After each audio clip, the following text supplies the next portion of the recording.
All right, everybody, we're back, and this is New York City InfraGard, and we've got on the program today Eleanor Spring, who is a certified fraud examiner, and this is the third of three parts on this first particular case of no internal controls.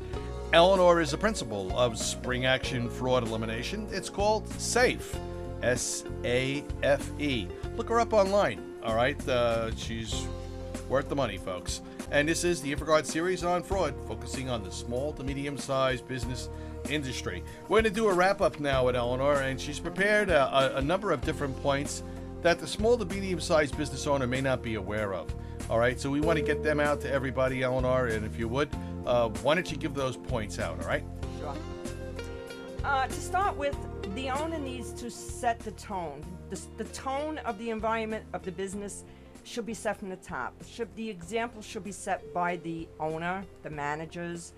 To give you an instance, many times when you work for somebody, they'll get a phone call and you'll announce the phone call and they'll say something like, "Oh, tell them I'm not here." Well, you're not being honest. And so you're setting the tone for your employees. I know it's a little thing, but you're setting the tone for your employees. You're saying, "Hey, lie for me." So there you go. You're okay in lying. So not a good idea.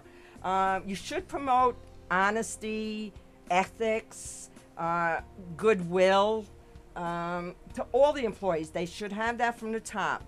One of the other things I want to talk about is separation of duty. The person who is doing your payroll should definitely not be doing your accounts receivable, and the person doing your accounts receivable definitely should not be doing your accounts payable.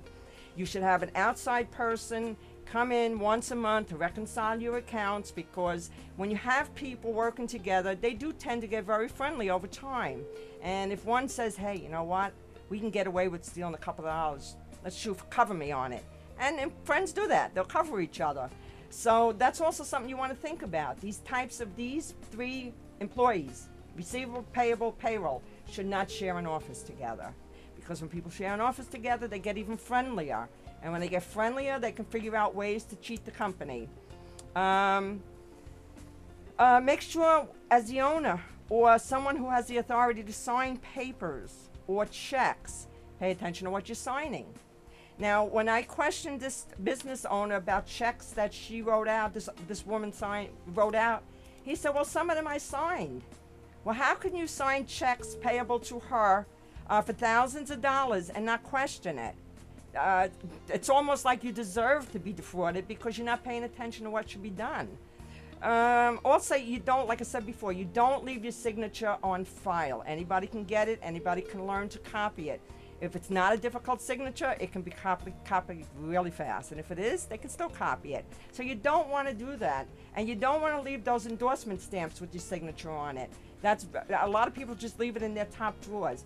Well, your employees can go in and get those when you're not around and just start stamping things. Payroll records. Check them. Don't just assume they're right because you've paid an outside agency to prepare them for you. You still have to stay on top of what's going on in your business. I don't say don't trust people, but always be cautious and pay attention and always double check everything. You should have a policy in place, zero tolerance, and you should make sure that every employee understands that. There will be no tolerance of any type of illegal activity in your place of business. And one very simple thing is people call up and say, "Oh, I'm sick." Well, that is kind of a fraudulent act if you're not really sick.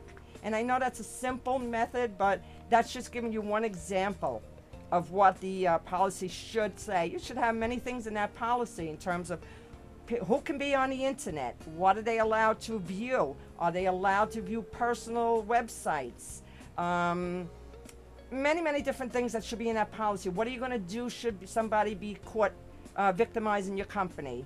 You can fire them, but if you don't have a policy that states exactly what's going to happen to them, they can turn around and sue you if you fire them. So there's a lot involved that really needs to be paid attention to. Something else is, I know a lot of small companies, they only have one, possibly two employees, and they think the world of those employees, and the fact that the employee doesn't want to take a vacation just makes them look that much more valuable to the business owner. But the bottom line is the business owner should be paying attention. The employees should take a vacation. It gives the business owner a chance to just fiddle around and see what's going on in his own company.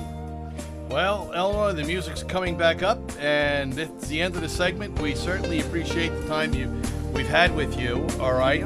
And this has been an update from New York City InfraGard, the series on fraud, focusing in on the small to medium-sized business industry. And we've been with Eleanor Spring, a certified fraud examiner with Spring Action Fraud Elimination, the case of no internal controls. Bye, folks, and we'll see you next time as we uncover more fraud out in the marketplace with Eleanor Spring. Bye. See you bye now.